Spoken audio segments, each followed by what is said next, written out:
আসসালামু আলাইকুম। এখন সময় বর্ষাকাল। তো আপনার হাতে থাকা স্মার্টফোনটি যেকোনো সময় পানিতে পড়ে যেতে পারে। তো পানিতে পড়ে গেলে আমরা আসলে একটা স্মার্টফোনের কি করতে পারি, কি করলে দ্রুত ভালো হয় সেটা কিন্তু জানাটা খুবই জরুরি। চলুন তা জেনে নিই।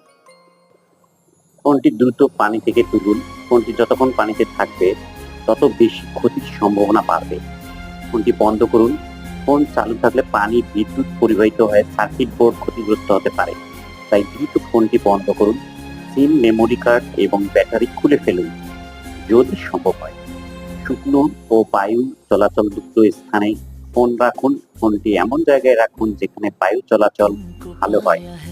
এয়ার ড্রায়ার, মাইক্রোওয়েভ বা রোদে শুকাতে যাবেন না, এতে ফোনের ক্ষতি হতে পারে।